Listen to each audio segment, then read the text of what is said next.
Fala, apaixonáticos, apaixonáticas e demais cinespectadores. Então hoje vamos conversar sobre o mais novo filme original da Netflix que possivelmente estará na temporada do Oscar. Meu nome é Pedro Santana e você está assistindo Abaixo da Crítica.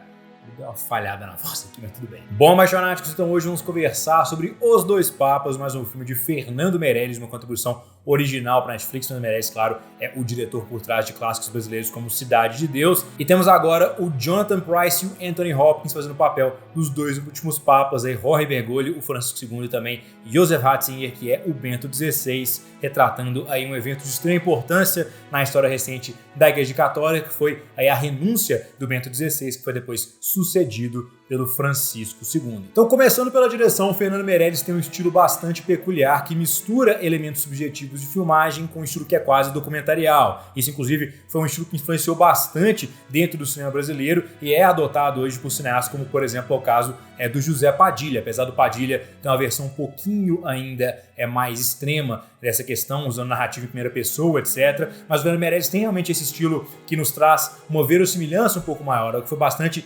interessante, já que estamos tratando de uma história baseada em fatos reais e que ela foi largamente aí divulgada pela mídia, mas sem a gente ter um entendimento profundo dos acontecimentos que tiveram aí logo antes desse acontecimento da mudança dos papas. Então é muito interessante como é que essa carga documentarial traz um ar de realmente realismo aqui para esse filme, sem perder a característica da pessoalidade, né? Porque o Fernando Meirelles ainda utiliza artifícios como, por exemplo, flashback, substituindo as narrações em primeira pessoa que o José Padilha usaria, por exemplo, para nos trazer essa subjetividade, essa pessoalidade e essa questão um pouco mais íntima aí dentro dos diálogos dos personagens, que eu achei bastante bem pontuada. Também gosto muito do ritmo aqui desse filme. Ele não é necessariamente muito rápido, mas ele tem um ritmo que é bastante imersivo, então você fica sempre atento no que a história está te trazendo, porque a gente tem sempre mudanças de cenários em que os personagens estão conversando, você tem a quebra aí do ritmo com esses flashbacks, e sempre essas conversas entre os papas parecem ter muito peso, porque há todo um contexto que foi dado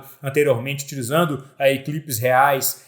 de noticiários, utilizando aí todo o contexto da eleição papal que é nos dado nos primeiros 15 minutos do filme. Então realmente eu acho que o Fernando Meirelles conseguiu nos contextualizar o bastante na história para a gente conseguir se focar intimamente dentro do que a narrativa tem para nos oferecer. Nas atuações, temos aqui, claro, o grande destaque do filme, que são os excepcionais atores Jonathan Pryce e Anthony Hopkins. Ajuda pra caramba, claro, que o Jonathan Pryce é a cara do Papa Francisco, mas apesar disso consegue fazer uma atuação que é extremamente impressionante na medida que ele consegue adotar os maneirismos do Papa Francisco em qualquer língua que ele está falando, seja no italiano, no espanhol, no inglês, em qualquer uma das linguagens que a gente escuta ao longo da narrativa. O Jonathan Pryce consegue manter aí as características, o tom e o gestual do Papa Francisco, algo que eu achei bastante impressionante. Isso também é válido, claro, para o Anthony Hopkins, que interpreta o Joseph Ratzinger, que é um papa um pouquinho mais intelectual, um pouquinho mais acadêmico, que tem um ar um pouquinho mais arrogante, presunçoso, mas isso faz parte, claro,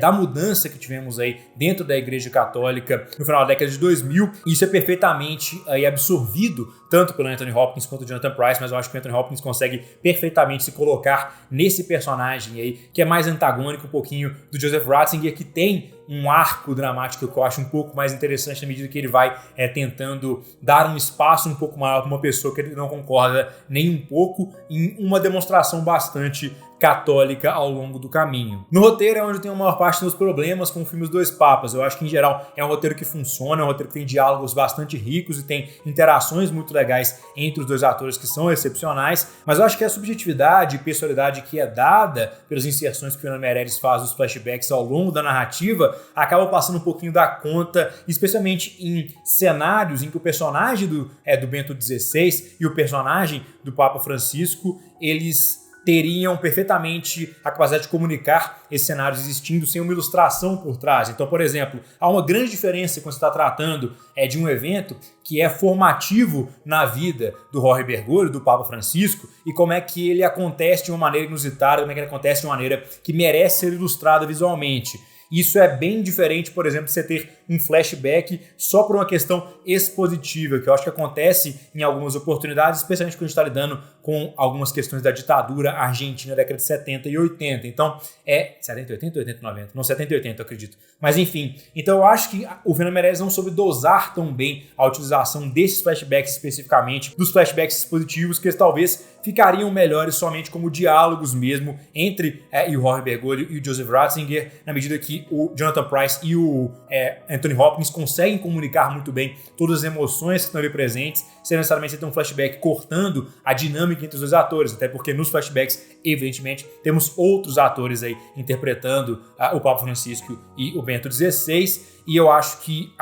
o grande foco do filme, o grande trunfo do filme é justamente o conflito de ideias e o conflito de diálogos que a gente tem entre os dois papas. Então perder um pouquinho disso em favor de uma exposição que é relativamente barata, eu acho que não foi uma escolha acertada. Mas fora isso, eu acho que esse filme consegue trazer uma matéria bastante delicada, de uma forma bem íntima, uma forma bem sutil e que ainda assim consegue ser engajante do início ao fim, com duas atuações que são dignas de muito louvor. Então, Os Dois Papas vai ser a nota 7.8 em 10, é um grande filme de Fernando Meirelles, que é um dos melhores cineastas brasileiros na atualidade. Então, esses espectadores, gostaram do vídeo, clique na marca dela para se inscrever no canal, se tornem abaixonados ou abaixonadas e fazer parte da crítica. Deixem aqui nos comentários o que vocês acharam de Dois Papos, se vocês gostaram, se vocês não gostaram, tudo isso é muito válido. Tem esse YouTube. Até a próxima.